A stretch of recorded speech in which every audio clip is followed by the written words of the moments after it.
नमस्कार, मी हेमंत देसाई. मॅक्स महाराष्ट्रामध्ये आपलं मनापासून स्वागत. दोस्तांनो, बरेच दिवसांनी आपण भेटतोय. मध्यंतरीच्या काळामध्ये मी पुण्यामध्ये होतो आणि पुण्याहून काही व्हिडिओज केले. पुण्याहून मी मुंबईत आलो आणि त्यानंतर 2च दिवसामध्ये योगायोगाची गोष्ट आहे. पंतप्रधान नरेंद्र मोदी यांच्या हस्ते पुण्यामध्ये मेट्रोच्या एका मार्गाचं उद्घाटन झालं. तो मार्ग Garware college commerce, Garware college art science येथून ते स्टेशन आहे, तिथून आनंद नगरपर्यंतचा हा मार्ग आहे. तिथे मोदीजी ट्रेनमध्ये बसले. अनेक लहान मुलांशी त्यांनी गप्पा गोष्टी केल्या, प्रवास झाला. आज सकाळी मी दृश्य बघितली की मेट्रोमध्ये बसून काही प्रवाशांनी आनंद लुटला आणि चांगली गोष्ट आहे. पुण्यामध्ये मेट्रो होतीये याचा आपण आनंद साजरा करूया असं मला वाटतं, कारण त्यामुळे पुण्यातले वाहतुकीचे प्रश्न काहीसे कमी होतील. पण या उद्घाटनाच्या वेळी मोठी कॉन्ट्रोव्हर्सी झाली. म्हणजे असं की त्याच्या आधी शरद पवार असे म्हणाले आदल्या दिवशी, की हा प्रकल्प जो आहे तो चांगली गोष्ट आहे. तो येतोय, सुरू होतोय ही चांगली गोष्ट आहे, पण तो पूर्ण झालेला नाही आता. आणि अपूर्ण असलेल्या प्रकल्पाचं उद्घाटन मोदीजी करतात याच्याबद्दल पवारांनी आश्चर्य व्यक्त केलं. आता इथे मी आपल्याला सांगतो, की अशा अपूर्ण प्रकल्पांची उद्घाटनं काँग्रेस, राष्ट्रवादी, शिवसेना सगळ्यांनी यापूर्वी केलेली ठिकठिकाणी. म्हणजे मोदीजींनी हे पहिल्यांदा केलं अशातला भाग नाही, पण पवार यांनी जरा एक टोमणा मारला. आणि कालच्या कार्यक्रमामध्ये मोदीजी असं म्हणाले, की भूमिपूजन सगळेच जण करतात. पण भूमिपूजन करणं, कोनशिला बसवणं याच्या आम्ही काय करतो, की आम्ही भूमिपूजन करतो आणि आम्ही प्रकल्पांची पूर्ती सुद्धा वेळेवर करतो. हे आम्ही करतो. आम्हीच करतो असं त्यांना म्हणायचं. म्हणजे आमच्याशिवाय दुसरं कोणी हे कधीही केलेलं नाही, असं त्यांचं म्हणणं आहे. मोदीजींचं हे जे आहे, की आय व्हिटॅमिन ज्याला म्हणतो, मी, मी, मी, मी किंवा आमच्या पक्षाने मी केलं हे पूर्वी कधीच झालेलं नव्हतं. हा जो भाग आहे जो सगळा, तो आपण लक्षात घेतला पाहिजे. हाच कटकणारा भाग आहे. बाकी प्रकल्प वेगाने पूर्ण होत असेल, काही प्रकल्प मोदी सरकारने सुद्धा इन्फ्रास्ट्रक्चरचे प्रकल्प वेळेवरती पूर्ण केले आणि त्याच्याबद्दल आनंदच आहे. पण असे प्रकल्प पूर्वीच्या सरकारांमध्ये सुद्धा काही प्रमाणात पूर्ण झाले होते. पण भारत भारताचा एकूण इतिहास जर आपण बघितला किंवा भारतीय आणि फक्त या सरकारला दोष देऊन चालणार. आपली एकूण जी काही मानसिकता आहे, आपली जी एकूण कार्यक्षमता आहे ती इथे डोकं. म्हणजे सरकारी कर्मचाऱ्यांची, कामगारांची, कंत्राटी कामगारांची, बाबू लोकांची ही सगळी आपली जी कार्यक्षमता आहे ती कमी आहे कार्यक्षमता. त्यामुळे कुठलाही प्रकल्प आपल्याकडे वेळेवर सुरू होत नाही. सुरू झाला तर वेळेवरती पूर्ण होत. आणि कुठलंही सरकार असलं तरी हे असंच आतापर्यंत घडत आलं आहे. पण काही बाबतीत काही व्यक्तींकडनं एफिशियन्सी दाखवण्यात आली असंही आपल्याला दिसतंय. पण आपण लक्षात घेतलं पाहिजे, की फक्त आम्हीच हे करतो आणि यापूर्वीची सरकार ही विकास विरोधी होती. त्यांनी विकास केलाच नाही. म्हणजे त्यांनी नुसती सत्ता उपभोगली. त्यांनी नुसते पैसे खाल्ले. त्यांनी नुसता भ्रष्टाचार केला. त्यांनी आपली घरं भरली. याच्याशिवाय दुसरं काहीही केलं नाही. असं मोदी सरकारला किंवा भाजपला लोकांच्या मनावरती ठसवायचं आहे. हे ठसवण्यामध्ये त्यांना यश आले. भ्रष्टाचार झाला नाही का पूर्वी? भ्रष्टाचार झाला. अकार्यक्षमता पूर्वी नव्हती का? काँग्रेसच्या काळात होती अकार्यक्षमता. प्रकल्प लांबणीवर पडले का? पडले ना. पण आज असं घडत नाहीये का? किंवा आज जर आपण बघितलं तर मी तुम्हाला सांगतो असं, की वेगवेगळ्या राज्यामध्ये भारतीय जनता पक्षाची सरकार आहे, तिथे सुद्धा भ्रष्टाचार झालेला आहे. तेव्हा एकमेकांना प्रत्येक वेळी अशा प्रकारे नावं ठेवणं आणि अशा प्रकारचं एक नॅरेटिव्ह किंवा एक समीकरण लोकांच्या डोळ्यासमोर ठेवणं हे माझ्या मतेही चुकीचं आहे. यापूर्वी असं घडलं नव्हतं. वाजपेयी सरकार असताना सुद्धा त्यांनी सुवर्ण चतुष्कोन प्रकल्प, राष्ट्रीय महामार्ग अशा अनेक योजना हाती घेतल्या. वेगाने काही कामं पूर्ण केली. चांगली गोष्ट आहे. किंवा नितीन गडकरी जेव्हा महाराष्ट्रात होते सार्वजनिक बांधकाम मंत्री, तेव्हा पुणे मुंबई द्रुतगती मार्ग त्यांनी पूर्ण केला. त्यावेळी युतीचं सरकार म्हणजे शिवसेनेच्या नेतृत्वाखाली सरकार. त्याचं श्रेय जसं गडकरींना जातं, तसंच मुख्यमंत्री मनोहर जोशी होते त्या काळामध्ये, त्यांनाही जातं किंवा बाळासाहेब ठाकरे यांच्या कल्पनेतला हा भाग होता, त्यांनाही द्यायला लागेल. त्यामुळे केवळ आम्हीच केलं. मी हे जरा कमी झालं तर बरं होईल. बाबू बोरकरांची कविता होती की मी पण ज्याचे पक्व फळापै गळाले, जीवन त्यांना कळले हो, ही कविता आपल्याला माहिती असेल की आपलं मी पण आपला जो आहे ते कमी झालं. दुसरी गोष्ट अशी की चंद्रकांत दादा पाटील काय म्हणाले? चंद्रकांत दादा असं म्हणाले की शरद पवारांनी गुपचूप पहाटे म्हणजे भाजपनी सुद्धा असं पत्रक काढलेलं की गुपचूप पहाटे किंवा काय भल्या सकाळी पवार साहेबांनी फुगेवाडी ते अमुक तमुक ठिकाण या मेट्रोचं त्याच्यामधनं प्रवास केला आणि चाचणी घेतली म्हणजे मेट्रोची चाचणी घेतली असं त्यांनी म्हटलं. आणि हे गेल्याबद्दल आम्ही मेट्रो प्रशासनाविरुद्ध पुण्याच्या आम्ही हक्कभंग प्रस्ताव आणणार. मेट्रो प्रशासनाने खुलासा केला की ही चाचणी नव्हती. काही कामानिमित्त जेव्हा पवार साहेब पुण्यात आले होते त्यांना मेट्रोमध्ये रस होता. कारण पुण्याच्या विकासामध्ये पवारांना काय अनेकांना रस असेल, गिरीश बापटांना सुद्धा रस आहे. त्यांनी सुद्धा त्याच्यामध्ये काही कॉन्ट्रिब्युशन केलेली आहे. पण पवार साहेबांनी रस दाखवला आणि किती काम झालेलं आहे, काय खर्च आलेला आहे, काय प्रॉब्लेम्स आहेत हे समजून घेण्याचा प्रयत्न केला आणि त्याच वेळी त्यांनी काही स्टेशनांमध्ये थोडे काही ठिकाणी प्रवास केला. ती काही चाचणी नव्हती. त्यांना सांगण्यात आलं की तुम्ही प्रवास करू शकता. त्यांनी प्रवास केला. पवारांनी इच्छा व्यक्त केली. पवारांना विकास कामामध्ये रस आहे. त्यांनी इच्छा व्यक्त केली. मग हक्कभंग झाला असं म्हणायचंय ना. चंद्रकांत दादा पाटील यांचं म्हणणं असं आहे की पुण्याच्या विकासामध्ये फक्त आम्हीच लक्ष घालू. कारण आम्ही पुण्यामध्ये सत्तेवरती आहोत. आम्ही केंद्रामध्ये सत्तेवर आहोत. दुसऱ्या कोणाला त्याच्यामध्ये लक्ष घालण्याचा अधिकार नाही. त्यांनी लक्ष घातलं तर नाक खुपसणं असं म्हणायचं. हा काय प्रकार आहे? याला एक प्रकारची एक मुजोरीपणा आले काय? अशा प्रकारचा स्वभाव जो आहे तो चुकीचा आहे. भारतीय जनता पक्षामध्ये असं पूर्वी कधी होत नव्हतं. आणि दोघांनी मिळून विकास कामं पूर्ण केली पाहिजेत. सत्ताधारी आणि विरोधी पक्षांनी ही सर्वसामान्य जनतेची आहेत. पण मोदी साहेबांनी अलीकडे युक्रेनच्या बाबत काय विधान केलं की युक्रेनला जे स्टुडंट्स आता जात आहेत, जे संकटात सापडले त्याला काँग्रेस जबाबदार आहे. का? तर काँग्रेसनी वैद्यकीय शिक्षणाच्या सोयी वाढवल्या नाही. इथे त्या सोयी कमी होत्या, जागा कमी होत्या, सीट्स कमी होत्या वैद्यकीय शिक्षणाच्या. त्यामुळे त्यांना तिकडे युक्रेनला जाय. असं जर आहे तर हे जे विद्यार्थी आहेत ते हे विद्यार्थी म्हातारे नाही आहेत, हे विद्यार्थी आहेत. हे आता 2-3 वर्षात तिकडे गेलेले आहेत. मग 2-3 वर्षामध्ये म्हणजे गेल्या 7 वर्षामध्ये तुम्ही जर वैद्यकीय शिक्षणाच्या सोयी प्रचंड वाढवल्या आहेत, तर ते युक्रेनमध्ये का गेले? हे विद्यार्थी? आणि काँग्रेसच्या काळामध्ये म्हणजे ज्या वेगवेगळ्या संस्था, ऑल इंडिया मेडिकल सायन्सेस आहेत, वेगवेगळ्या ठिकाणची कॉलेजेस आहेत, इन्स्टिट्यूट्स आहेत, IIT संस्था आहेत, रिसर्च इन्स्टिट्यूट झाल्या. हे काँग्रेसच्या काळात झालं ना. काहीही झालं नाही तेव्हा. सोयी ज्या पद्धतीची गरज होती तेवढ्या सोयी झाल्या नाही. कारण आपल्याकडे इन्फ्रास्ट्रक्चर कमी होतं. आपल्याकडे इन्फ्रास्ट्रक्चर पायाभूत सुविधा करण्यासाठी, एखादं कॉलेज तयार करण्यासाठी लागणारा जो पैसा, निधी आहे तो आपल्याकडे कमी होता. अजूनही कमी आहे. जेवढी गरज आहे दर हजारी जेवढे डॉक्टर्स हवेत तेवढे प्रगत देशांच्या तुलनामध्ये आपल्याकडे कमी आहेत.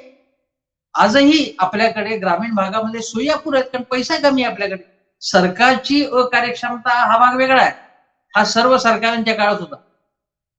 पण काँग्रेसने काही केलं नाही म्हणून हे युक्रेनला गेले. हे अति झालं ना. अति झाल्यावरती लोक हसतात याच्याबद्दल. हे काय चाललंय बाबा? मध्यंतरी नागपूरमध्ये मेट्रोचं एक काम झालं आणि त्या कामाचं उद्घाटन झालं. नागपूरमधल्या मेट्रोचं काम नितीन गडकरी आणि देवेंद्र फडणवीस यांच्या काळात झालं. त्याच्याबद्दल आपण त्यांनाच त्याचं श्रेय दिलं पाहिजे. हे नक्की आहे. शंकाच नाही त्याबाबत. आणि पण त्यावेळी ऑनलाईन कार्यक्रमामध्ये महाराष्ट्राचे मुख्यमंत्री उद्धव ठाकरे काय म्हणाले की नितीनजी आपण एका गाडीत बसलो नाही, म्हणजे आपण राजकीय दृष्ट्या एका गाडीत बसलो नाही, पण आपण तरी सुद्धा बरोबर प्रवास करू शकतो. आणि या नागपूरच्या या कामाचं श्रेय मी घेत नाही. महाराष्ट्र सरकारने त्या कामामध्ये सहकार्य करायला असतं ते केलं होतं, पण तरी सुद्धा मी घेत नाही असं उद्धव ठाकरे म्हणाले. ते असं म्हणाले की महाराष्ट्र आणि दिल्लीने की विकासाची गाडी जर पुढे न्यायची असेल तर महाराष्ट्र आणि दिल्लीने एकत्र काम केलं. एकत्रपणे आपण विकासामध्ये हातात हात घेऊन आपण काम करूया, असं त्याने नितीन गडकरींच्या समक्ष म्हणजे ऑनलाईन कार्यक्रमात नितीन गडकरी सुद्धा तिथे होतेच, परिवहन मंत्री म्हणून केंद्राचे. असं त्यांनी नितीन गडकरींचं कौतुक केलं, श्रेय मला काही घ्यायचं नाही म्हणाले, हातात हात घालून आपण काम करूया. माझ्या मते उद्धव ठाकरेंची ही तयारी, ही इच्छा, ही वृत्ती ही चांगली गोष्ट आहे आणि त्यातही सातत्य असलं. मध्यंतरी शरद पवारांनी अहमदनगरमध्ये एका रस्त्याच्या उद्घाटनाच्या कार्यक्रमाला हजेरी लावली. ते जे काम होतं ते काम नितीन गडकरी यांच्याच आधिपत्याखाली झालेलं होतं तेव्हा. आणि ते काम जेव्हा झालं, पूर्ण झालं, तेव्हा गडकरीचं कौतुक करत पवार साहेब म्हणाले की इथे गडकरी आहेत म्हणून मी आलो. गडकरी आणि पवारांचे संबंध अतिशय सलोख्याचे आहेत. तसे ठाकरे आणि गडकरींचे संबंध चांगले आहेत. अजितदादांनी सुद्धा अनेकदा नितीन गडकरींचं कौतुक केलेलं आहे. आणि पवार साहेब असं म्हणाले की गडकरी जर इथे नसते तर मी आलो असतो असं नाही. गडकरी इथे आहेत कारण गडकरींनी विकासाच्या कामांना खूप मोठा पुश दिलेला आहे. रस्ते बांधकाम जे आहे, रस्ते महामार्ग तयार करणं काम, ते पूर्वीच्या काळात समजा 5,000 किलोमीटर होत होतं, तर गडकरींच्या काळात हा 12,000 किलोमीटर, 13,000 किलोमीटर जाऊन पोहोचले. असं कौतुक केलं शरद पवार. आणि हे जे कौतुक करणं जे आहे, जसं मध्यंतरी मोदीजींनी संसदेमध्ये पवार साहेबांचं कौतुक केलं, त्यांच्या एकूण क्रियाशीलतेचं कौतुक केलं. पण महाराष्ट्रातले जे भाजपचे नेते आहेत ते पवारांच्या नावाने खडी सतत फोडत असतात. पण ठीक आहे, आता राजकारणामध्ये हे आरोप प्रत्यारोप, एकमेकावरती टीका, हल्ले प्रतिहल्ले होणार, पवार साहेब करतात, असं काही नाकारण्याचं कारण. पण पवारांच्या विकासाच्या दृष्टीचं त्यांनी कौतुक केलं. मोदीजी स्वतः बारामतीला गेले होते, अरुण जेटली गेले होते. या सगळ्यांनी पवार साहेबांचं कौतुक केलं. आणि हे जे आहे की निवडणुकींच्या काळामध्ये एकमेकावरती वार करा, जबळ वार करा, काही हरकत. पण निवडणुका संपल्या की मग तरी एकमेकाचं कौतुक करा किंवा एकमेकांना सहकार्य करा, समन्वयाने काम करा, अशी लोकांची अपेक्षा. आता मी तुम्हाला सांगतो की केवळ आणि केवळ राजकारण केलं की कसा फटका बसू शकतो. म्हणजे उदाहरणार्थ, पश्चिम बंगालमध्ये ममता बॅनर्जींनी पश्चिम बंगालची वाट लावली. फक्त भ्रष्टाचार केला, फक्त हिंसाचार केला तृणमूल काँग्रेसच्या लोकांनी आणि काहीही काम केलं नाही, असा आरोप मोदी आणि शहा विधानसभा निवडणुकीत करत होते, प्रचाराच्या वेळी करत होते. पण काय झालं? पुन्हा त्या मुख्यमंत्री झाल्या. अँटी इन्कम्बन्सीला त्यांनी यशस्वी मुकाबला केला. आणि आता पश्चिम बंगालमध्ये ज्या महापालिकांच्या निवडणुका झाल्या आहेत त्यामध्ये भाजपचा पूर्णपणे बोऱ्या वाजला आहे आणि तृणमूल काँग्रेसला परत यश मिळालं. आता असं म्हणायचं का ममता बॅनर्जी, हे मी केलेल्या विकासाचं यश आहे. आता हे म्हणत होते भाजपवाले की काहीच विकास झाला नाही, मग त्यांना निवडून कसं दिलं? पण असं आहे की भाजपला पुन्हा निवडून दिलं तर ते मात्र विकासाचं श्रेय आहे. पण इतर कोणाला निवडून दिलं तर ते त्यांनी केलेल्या कामाचं श्रेय असं मानलं जात. हे आपण लक्षात घ्या. आता दुसरी गोष्ट अशी की मोदीजी काय म्हणाले की प्रकल्प पूर्ती फक्त आम्हीच करतो, दुसरं कोणी करत. आता मी तुम्हाला उदाहरण सांगतो. विकासाची दृष्टी आमच्याकडे आहे, काँग्रेसकडे नाही. आता ज्यांना फारसा इतिहास माहिती नसेल, तरुण वर्ग आहे आणि जो सोशल मीडियावरती ऍक्टिव्ह असतो, काहीही माहिती नसताना कमेंट्स करत असतो, त्यांनी हे लक्षात घेतलं पाहिजे की महाराष्ट्रामध्ये कृषी औद्योगिक विकासाची पायाभरणी कोणी केली तर ती यशवंतराव चव्हाण यांनी केली. महाराष्ट्रामध्ये कृषी क्रांतीचे प्रणेते कोणाला म्हटलं जातं? वसंतराव नाईकांना म्हटलं जातं. महाराष्ट्रामध्ये जेव्हा दुष्काळ पडला होता तेव्हा रोजगार हमी योजना त्यांनी घेतली, हे माहितीच आहे. पण त्या काळामध्ये अतिशय मोठ्या प्रमाणामध्ये त्यांनी काही हजारांमध्ये विहिरींची कामं घेतली, पाझर तलाव, बंधारे हिची कामं हाती घेतली आणि ग्रामीण भागातील 50 लाख युवकांना त्यावेळी रोजगार मिळाला. कृषी विद्यापीठ स्थापन झाली, कृषी संशोधन केंद्र स्थापन झाली, नवीन बी बियाणं, नवीन वाण विकसित होणं आणि शेतीतली उत्पादकता वाढणं हे प्रकल्पच होते आणि हे त्या काळात पूर्ण. जायकवाडी प्रकल्प कोणाच्या काळात पूर्ण झाला हेही आपण लक्षात घेतलं पाहिजे. लांब रेंगाळला तो पण पूर्ण झाला ना. शंकरराव चव्हाण आपण काही श्रेय देणार की नाही? पाटबंधारे आणि धरणांच्या क्षेत्रामध्ये, जलसिंचनाच्या क्षेत्रामध्ये मोठं काम केलं त्यांनी. कितीतरी कामं अशी सांगते. आता मी तुम्हाला सांगतो की पुण्यामध्ये हिंजवडी सारखी आयटी नगरी, मगरपट्ट्यामध्ये आयटी नगरी ही पवारांच्या काळात घडली आली आणि ते ते प्रकल्प आहे ते वेळेत पूर्ण झाले ते. किंवा दुसरी गोष्ट सांगतो तुम्हाला की जसं फलोद्यान विकास, फळबागा विकास योजना, फळशेती ही पवारांच्या काळात आली. किंवा मुंबई हाय मध्ये जेव्हा तेल आणि वायूचा शोध लागला तेव्हा त्याच्या आधारावरती आपण उद्योगधंदे स्थापन करायला पाहिजे. ते पवारांच्या काळात झालं. काँग्रेसच्या काळामध्ये औरंगाबादचा विकास झाला. एमआयडीसी केव्हा झाल्या? एमआयडीसी काँग्रेसच्या काळात झाल्या. औरंगाबादला चिकलठाणा असेल, वाळुंज असेल, नाशिकला झाले, सिन्नर असेल, अंबड असेल, पुण्यामध्ये ऑटो नगरी ज्याला आपण म्हणतो की पुण्यातलं पुणे हे भारताचं डेट्रॉइट आहे. त्या ठिकाणी औद्योगिक वसाहत स्थापन होऊन टेल्को असेल, ॲटलास कॉप्को असतील, सँडविक एशिया असेल, अनेक कारखाने तिथे झाले. आयटी नगरी झाली पुण्यामध्ये. हे प्रकल्प वेळेत पूर्ण झाले. अनेक प्रकल्प त्यापैकी वेळेत पूर्ण झाले. आता धरणाचे कालव्याचे प्रकल्प जे आहेत, ज्याला आपण म्हणतो सिंचनाचे प्रकल्प, याला वेळ लागलाय. त्याला काँग्रेस, राष्ट्रवादी हे सगळे सगळे जबाबदार आहेत. त्यात नाकारता येणार. पण एखादा प्रकल्प रेंगाळतो तो कशामुळे हेही आपण समजून घेतलं पाहिजे आणि त्याला अनेक कारण असतात. आता मी तुम्हाला सांगतो की मोदीजी जेव्हा 2019ला त्यांचा प्रचार सुरू होता तेव्हा काय म्हणाले की बघा नेहरूंच्या काळापासूनचे अनेक प्रकल्प आहेत, 99 प्रकल्प आहेत. ते सगळे रखडून पडले होते. ते गुंतवणूक त्याच्यामध्ये जी होती, जो खर्च होता तो खर्च प्रचंड वाढला त्या प्रकल्प रेंगाळल्यामुळे आणि त्याला काँग्रेस जबाबदार आहे. ठीक आहे, काँग्रेस सत्तेवरती होते, काँग्रेसला काही गोष्टींचं खापर काँग्रेसवर फोडलं जाणार. पण त्यांनी जो आकडा सांगितला 99 प्रकल्प मी क्लिअर केले म्हणून अंमलात आणले, ते खोटं होतं.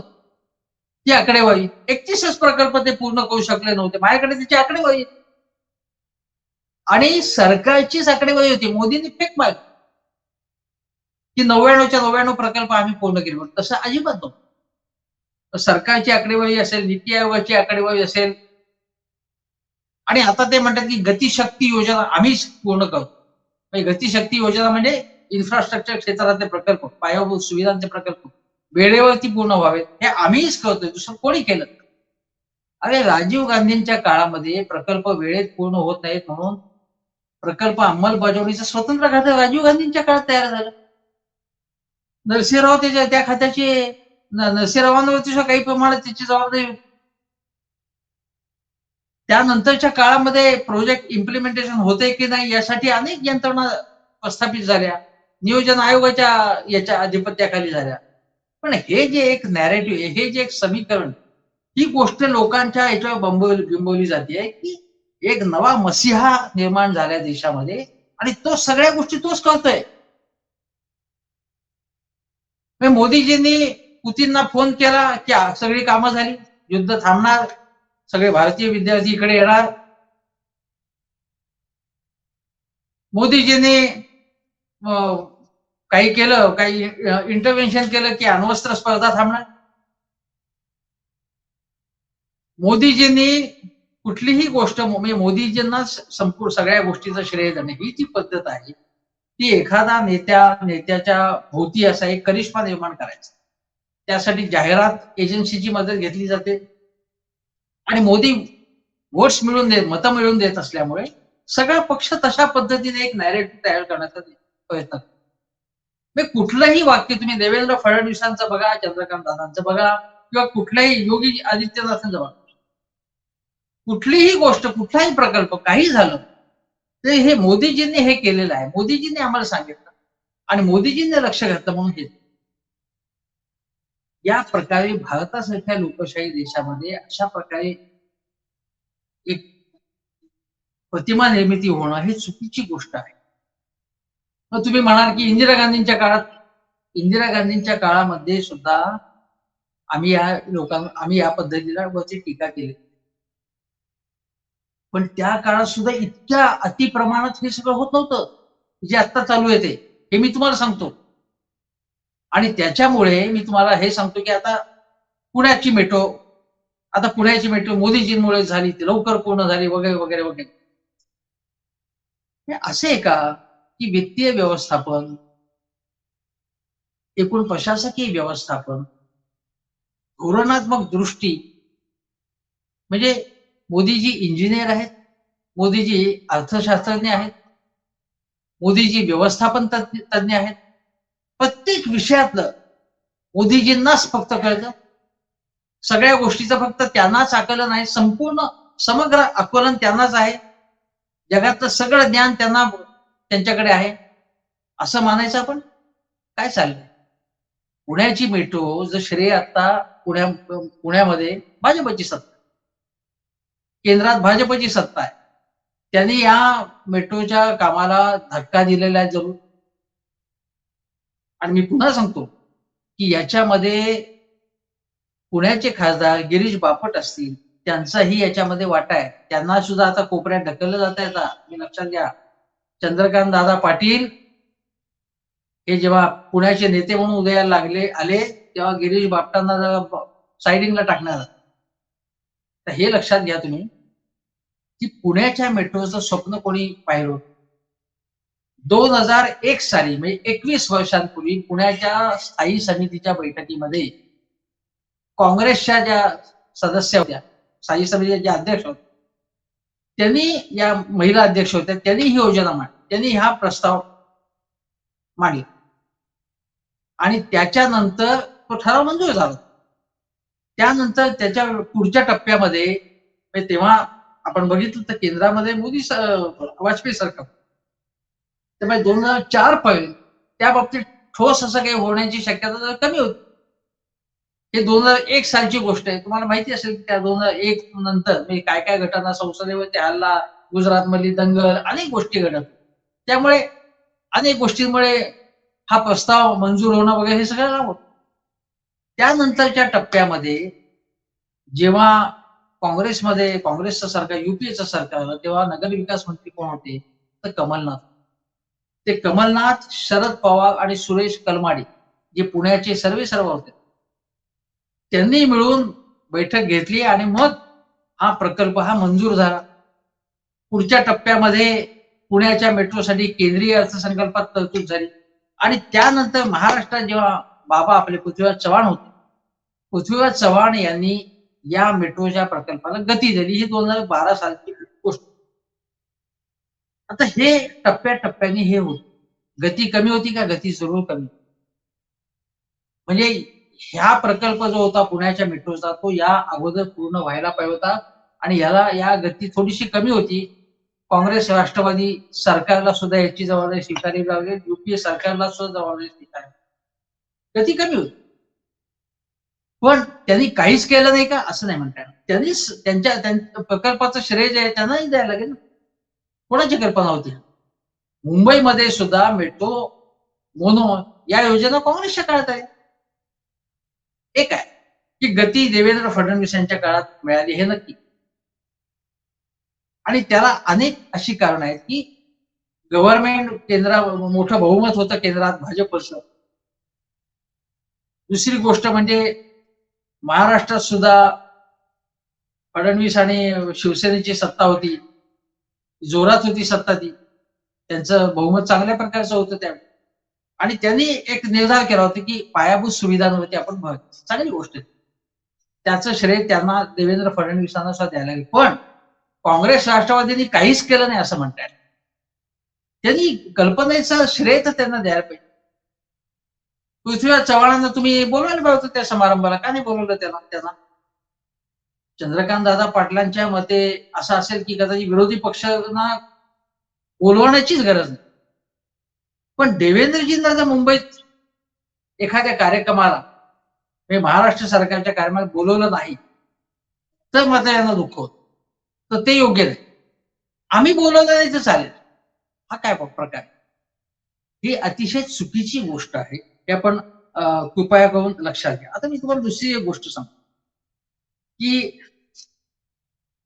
2000 म्हणजे 14ला मोदी सरकार आलं आणि त्याच्यानंतर मी तुम्हाला सांगतो, centre for monitoring of Indian इकॉनॉमीचा एक सर्व्हे, त्यामध्ये त्यांनी असं म्हटलंय की अनेक प्रकल्प रखडलेले आहेत मोदी सरकार आल्यापासून सुद्धा, आणि त्यामध्ये इतकी संख्या प्रचंड वाढली की 2016ला अशी गोष्ट होती, 2 वर्ष झालं होतं मोदी सरकार आल्यावर, आणि त्यावेळी प्रचंड प्रमाणामध्ये स्टॉल प्रोजेक्ट म्हणजे रखडलेले प्रकल्प यांची संख्या वाढलेली, आणि मग त्यानंतर मग ताबडतोब बैठका वगैरे घेण्यात आल्या, आणि मग लक्षात असं आलं की 27 लाख कोटी रुपयांचे प्रकल्प जे रखडलेले होते,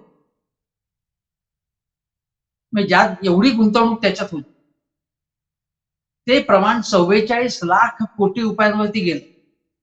त्यामध्ये कॉस्ट एस्केलेशन म्हणतो आपण त्याला, म्हणजे प्रकल्प रखडल्यामुळे किती गुंतवणूक जी आहे, किती खर्च जो होता तो असाच गुंतून पडला नुसता. इतक्या प्रमाणामध्ये ही संख्या वाढली, आपण लक्षात घ्या. आणि म्हणजे हे मोदी सरकारच्या काळामध्ये हे प्रकल्प रखडले. अगोदर काँग्रेसच्या काळात तर काय, काँग्रेसने या देशाची वाटच लावली ना म्हटलं. ठीक आहे, ते गृहीतच झालेच. आपण हे म्हणतात की काँग्रेसने वाटच लावली, वाटोळं केलं. पण हे आल्यावरती तरी हे रखडल्याचं प्रकार रखडणाऱ्या प्रकल्पांचं प्रमाण कमी व्हायला पाहिजे लक्षणीय प्रमाणात. तसं ते झालेलं दिसत नाही. ही आकडेवारी मी बोलणार. दुसरी गोष्ट मी तुम्हाला सांगतो, की हे प्रकल्प केवळ सिंचनाचे प्रकल्प नाहीत, रस्त्यांचे प्रकल्प नाही, पुलांचे प्रकल्प नाही, पण सरकारी प्रकल्प नाही, खाजगी प्रकल्प सुद्धा. अनेक खाजगी प्रकल्प तुम्हाला माहिती असेल की जयराम रमेश जेव्हा पर्यावरण मंत्री होते, तेव्हा अशी ओरड सुरू होती की जयराम रमेश यांच्यामुळे सगळे प्रकल्प रखडलेले आहेत, विकासाचे प्रकल्प. पण जयराम रमेश यांनी आदिवासींचे जर जमिनी घेतलेल्या असतात, सक्तीने ताब्यात घेतलेले असतात, पर्यावरणाची काही फिकीर केलेली नसतात, असे प्रकल्प त्यांनी थोपून धरले होते. दोन्ही बाजूने टिकवू शकतो त्याच्यावर. काही प्रमाणात रखडले, पण काही प्रमाणात त्यांनी रास्त आक्षेप सुद्धा घेतले.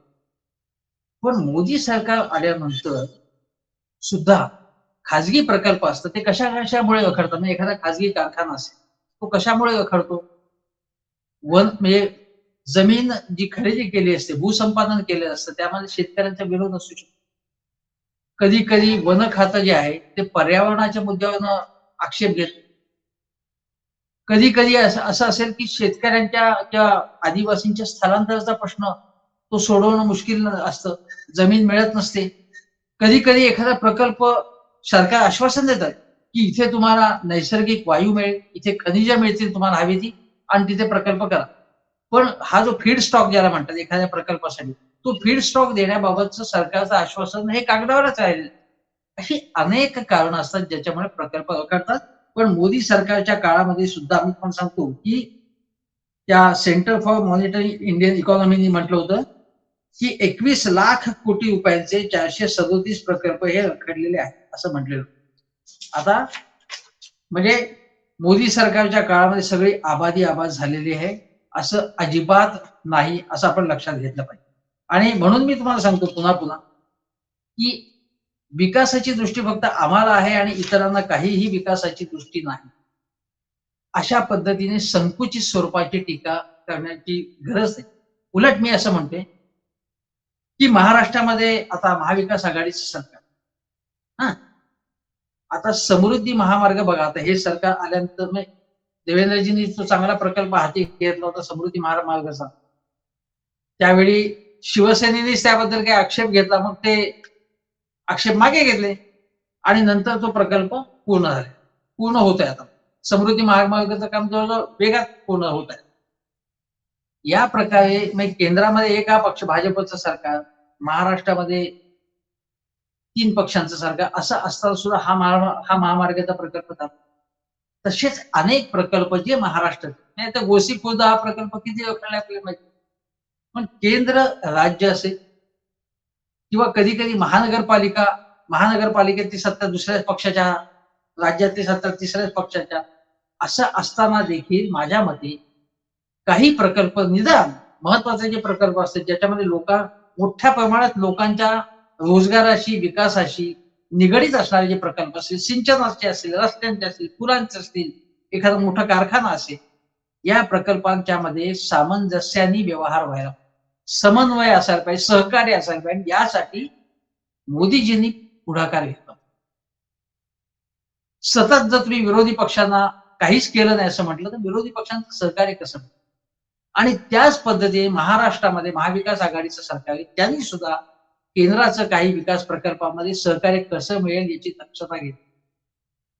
उद्धव ठाकरे यांनी गडकरींबद्दल जे वक्तव्य केलं, की गडकरींनी कशा चांगल्या योजना आणल्या, चांगली कामं केलीत, मेट्रो असतील किंवा बाकी रस्त्यांची कामं असतील. पवार यांनी कौतुक केलं. हे जे विकासाच्या प्रकल्पांमध्ये एकमेकांशी सहकार्य करणं, हे जे पवार आणि गडकरी असतील किंवा उद्धव ठाकरे आणि गडकरी असतील, हे जे सहकार्य दिसतंय, हे सहकार्य विकासाच्या बाबतीत असलं. बाकीच्या बाबतीत राजकारण असेल ते असेल.